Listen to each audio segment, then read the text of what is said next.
ইউকেতে চিলড্রেনদের জন্য, শিশুদের জন্য বেশ কিছু সিম্পাথাইজ বা সহজ ইমিগ্রেশন রুলস রয়েছে। মূলত আপনি ইউকেতে যদি জন্মগ্রহণ করেন অথবা ইউকেতে যদি কোনো বাচ্চা আসার পরে যদি 7 বছর সে এই দেশে থাকে, সেটা শুধুমাত্র এই দেশে থেকেছে, পড়াশোনা করেছে, এই দেশে থাকলেই হবে। তারপরে 7 ইয়ার্স পরে তিনি ইনডিফিনিট লিভ টু রিমেইন পেতে পারেন। এটি বেশ 2-3 বছর আগেই এই রুলসটি এসেছে। এবং একই সাথে যদি সে আইএলআর পায়, এরপরে তিনি ন্যাশনালিটি পেতে পারেন 1 বছর পরে। এবং তার যদি বাবা মা থাকে, তারা ওই আইএলআর যখন পাবেন বাচ্চা, তখন বাবা মা 2.5 বছরের ভিসা পায়। এটা হচ্ছে বর্তমান এক্সিস্টিং রুলস। কিন্তু এর আগে একটি রুল ছিল যে যখন কোনো বাচ্চা এই দেশে 7 ইয়ার্স থাকবে, তখন তারা 2.5 বছরের ভিসা পেত। এবং এই রুলটি যখন চেঞ্জ হয়ে বলা হচ্ছিল যে বাচ্চারা সরাসরি আইএলআর পাচ্ছে।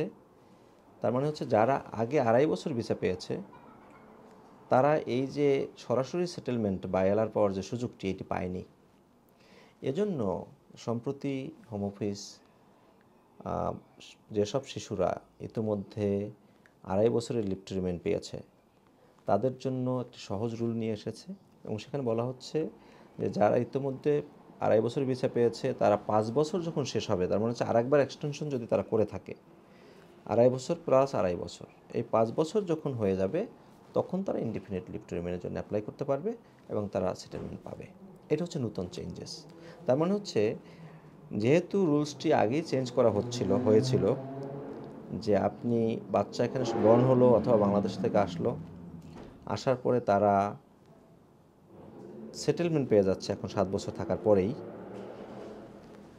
আর যারা 2023 সাল পর্যন্ত যারা অ্যাপ্লিকেশন করেছিল, তাদের সুযোগ ছিল যে 2.5 বছরের ভিসা পাওয়া। তার মানে হচ্ছে ওই আগের যে বাচ্চারা ভিসা পেয়েছে, তারা কিন্তু এই নতুন যে আইনটি হয়েছে সেটির সুযোগ পাচ্ছিল না। সেজন্য হোম অফিস অপেক্ষাকৃত এই সহজীকরণ করেছে যে যারা ইতিমধ্যে প্রাইভেট লাইফ রুটে বাচ্চারা ভিসা পেয়েছে 2.5 বছর, তারা 5 বছর রুটে এখন সেটেলমেন্ট পাবে। এটা হচ্ছে একটি নতুন আপডেট। পাশাপাশি আরেকটি বিষয় ছিল যে যারা ইয়াং অ্যাডাল্ট হিসেবে এদেশে চিলড্রেন হিসেবে এসেছে এবং যখন তারা ইয়াং অ্যাডাল্ট হয়েছে, তখন তারা ভিসা পেয়েছে প্রাইভেট লাইফ রুটে 2.5 বছর। তাদের সেটেলমেন্টের জন্যও নিয়ম ছিল যে তাদেরকে 10 বছর ওয়েট করতে হতো, মানে 2.5 বছর প্লাস 2.5 বছর প্লাস 2.5 বছর প্লাস 2.5 বছর, এরকম করে 10 বছর যখন হবে, তখন তারা ইনডিফিনিট লিভ টু রিমেইন পেতেন। তার মানে তাদের জন্য এখন এই একটা সহজ রুল আনা হয়েছে। সেটা হলো এই যে যারা ইয়াং অ্যাডাল্ট হিসেবে, মানে 18 থেকে 24 বছর বয়সে তারা প্রাইভেট লাইফ এর ভিসা পেয়েছে এবং তারা ইউকেতে একজন মানে 18 বছরের কম বয়সী হিসেবে বা শিশু হিসেবে এসেছেন, তাদের জন্য এখন বলা হচ্ছে যে 5 বছরই তারা সেটেলমেন্ট পাবেন।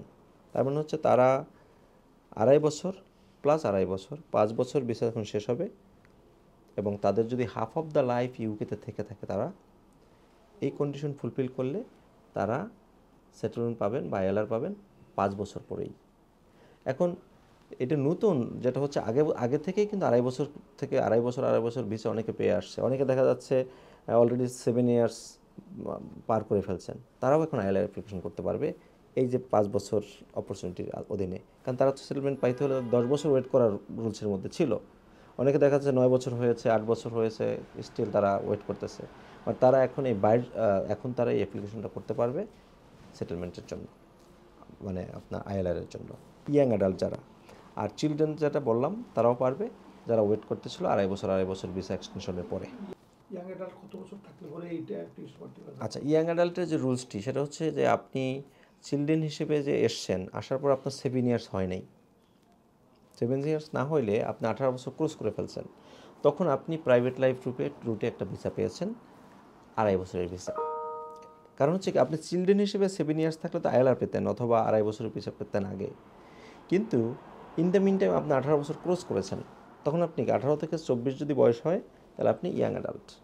তা 18 থেকে 24 যদি আপনার বয়স হয় এবং এই 18 থেকে 24 বছর থাকতে যদি আপনি কখনো প্রাইভেট লাইফে ভিসা পেয়ে থাকেন, আগে পেয়ে থাকেন বা এখনও পান, এবং আপনি যদি চিলড্রেন হিসেবে ইউকেতে এসেছেন এর প্রমাণ থাকে, তাহলে আপনিও কিন্তু ভবিষ্যতে অথবা অলরেডি যদি আপনার এই কন্ডিশন ফুলফিল করা থাকেন, আপনি প্রাইভেট লাইফে অ্যাপ্লিকেশন করতে পারেন 5 ইয়ার্স রুটে।